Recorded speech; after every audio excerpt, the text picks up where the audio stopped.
Hello dosto, welcome to my channel and it's me Ashish Sharma. So today's I have a one chapter and I will discuss the question answer of this chapter. First of all, before start this video, I will explain about the chapter. The chapter is that this is the chapter of the class 6th, chapter 3, Cats Paradise. And in this chapter, there are approximately 4 or 5 question answer and I will explain each question answer with the definitions, with the defines. So let's start with the question answer of this chapter. The first question which you can see on the screen, describe the condition in which the narrator lived before leaving the house. मतलब first question में पूछा है कि जब narrator, who was the narrator of this chapter, cat, जब cat ने अपने घर को छोड़ा था उसके बाद की जो कंडीशंस थी उसे डिफाइन करना है. The narrator lived in a luxury with his और हर मिस्ट्रेस. मैंने यहाँ पे हिज और हर इसलिए लिखा है because exactly we don't know the character is a male और फीमेल, तो वहाँ पे उसके जेंडर्स को हम नहीं कर पा रहे थे. तो if you write his mistress or her mistress, all will be correct. So it is completely depend on yourself. So it's your choice. So let's begin. The narrator lived in a luxury with his or her mistress. He had a bed with blankets and was fed meat every day. उसकी life कैसी थी जब उसने उस घर को छोड़ा था जिस घर में वो रहता था?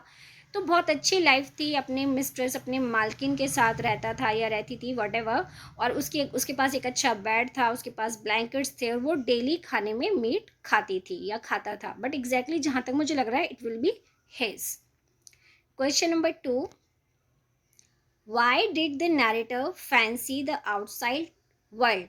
मतलब नैरेटर ने एक बाहर की दुनिया के बारे में क्या फैंसी बनाई हुई थी जिसकी वजह से उसने अपने घर को छोड़ा, इतनी कंफर्टेबल और लग्जरी लाइफ को छोड़ दिया था.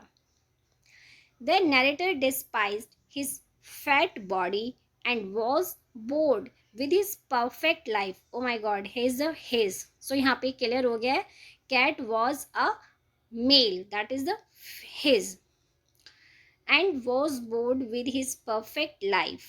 He saw the wild cats playing on the rooftops freely and wanted to join them.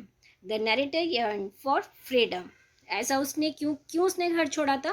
क्योंकि वो अपनी एक कंफर्टेबल परफेक्ट लाइफ से बोर हो गया था. वो बाहर जो जंगली बिल्लियाँ थी उनके साथ खेलना चाहता था और वो फ्रीडम चाहता था. और उस फ्रीडम को पाने के लिए उसने अपनी कंफर्टेबल लाइफ को छोड़कर बाहर की दुनिया में जाना, मतलब घर से बाहर निकलना पसंद किया. और इस क्वेश्चन में क्लियर हो चुका है, जो कैट है तो उसके साथ आप हिज का यूज़ करेंगे. सो बेसिकली कुछ स्कूल्स में ये हर है, कहीं पर हिज है, बट यहाँ पे क्वेश्चन नंबर 2 में क्लियर हो चुका है. Question 3, why did the other cats call the scared cat. Why was the narrator scared? मतलब जो बाहर की जंगली बिल्लियाँ थी उन्होंने क्यों नैरेटर को एक डरी हुई बिल्ली बोला था, और जो नैरेटर था क्या वो सच में डर रहा था? The narrator had come out of the house for the first time and was scared by the calls of the other cats. वो इसलिए डर रहा था कैट क्योंकि वो अपनी लाइफ में पहली बार अपने घर से बाहर निकला था और जिस वजह से उसके फेस पे थोड़ा डर था, और उसके उस स्केरी फेस को देखकर बाहर की जितनी भी वाइल्ड कैट्स थे उन्होंने उसे एक डरी हुई बिल्ली बोला. That was the reason of that.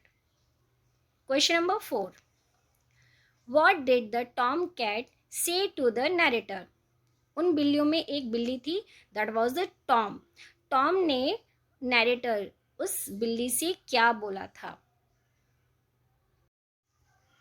So this is the answer of the question 4 and this answer is little bit lengthy compared to the other answers of this chapter. The tom cat said to the narrator the tom cat said that the narrator would never be able to adjust in the outside world because he had become used to home comforts. He also said that Wild cats would always prefer the hard but independent life of the streets over being caged in a house. Tom cat ने narrator से बोला था कि तुम चाहकर भी बाहर की दुनिया में एडजस्ट नहीं कर पाओगे, क्योंकि तुम्हारी जो बॉडी है वो एक कंफर्ट जोन में सेटल हो चुकी है। मतलब तुम हार्ड वर्क नहीं कर सकते हो, क्योंकि तुम्हें हर चीज़ इजीली मिल जाती है, तो तुम एक बाहर की लाइफ में सर्वाइव नहीं कर पाओगे। और हम जितनी भी वाइल्ड कैट्स हैं, हम हमेशा ऐसी लाइफ में एडजस्ट कर लेते हैं, हमें हार्ड वर्क हम कर लेते हैं, हमें पसंद होता है, हमें मेहनत करना पसंद है, हम सड़कों पर खाने के लिए हार्ड वर्क कर सकते हैं, लेकिन हम एक घर में एक कैद होकर नहीं रह सकते। इससे बेटर हमें सड़क पर रहना पसंद है, क्योंकि वहाँ पे हम इंडिपेंडेंट होते हैं, हम कुछ भी कर सकते हैं, हम कहीं भी जा सकते हैं, हम खाने की तलाश में काफ़ी दूर तक जाते हैं, जो कि एक घर में रहने वाली पेट कैट के लिए बिल्कुल भी पॉसिबल नहीं है। क्यों? क्योंकि उसको सभी चीज़ें इजीली अवेलेबल हो जाती हैं। और यहाँ पे अब मैंने लास्ट से थर्ड लाइन में बट हार्ड बट ये 2 बार रिपीट हो गया था, तो मैंने इस पे कट का मार्क भी लगाया है। तो यहाँ से ही है ये, always prefer the hard but independent life of the street. तो that was the conversation between the Tom and the narrator. Question number 5, and this is the last question of this chapter. In what ways was life on the streets different from the life that the narrator had led? मतलब किस तरह से narrator की जो अपनी life थी और जो बाहर की दुनिया थी, जो सड़क की ज़िंदगी थी, उन दोनों में क्या डिफरेंस था, कैसी लाइफ थी? The life of the narrator inside the house was fully secure and comfortable. तो जो नरेटर की जो लाइफ थी एक घर के अंदर, वो पूरी तरह से सिक्योर थी और बहुत ही आरामदायक थी। और दूसरी तरफ जो एक सड़क पर रहने वाली ज़िंदगी थी, life on the street on the other hand was free and adventurous. It was also a constant battle for survival, full of risk, hunger and hard work. तो एक सड़क की ज़िंदगी और एक घर की ज़िंदगी, घर की लाइफ जो एक नैरेटर को मिली हुई थी, दोनों में ये डिफरेंट था कि घर की लाइफ सिक्योर थी, आरामदायक थी, कोई हार्ड वर्क नहीं करना था, कोई रिस्क नहीं था। और लेकिन वहाँ पे वो एक कैद की तरह थी। शायद ये कैद नैरेटर ने महसूस किया, इसलिए उसने बाहर निकलने का सोचा। लेकिन जब वो अपनी लाइफ में फ़र्स्ट टाइम बाहर निकलता है और जब वो एक दिन बाहर वाइल्ड कैट्स के साथ रहता है, तो वो वहाँ एडजस्ट नहीं कर पाता। क्यों? क्योंकि वहाँ पे बहुत ज़्यादा रिस्क होता है, बहुत ज़्यादा हार्ड वर्क करना पड़ता है आपको। आपकी पसंद का खाना तो छोड़ो, आपको प्रॉपर खाना भी अवेलेबल नहीं हो पाता है।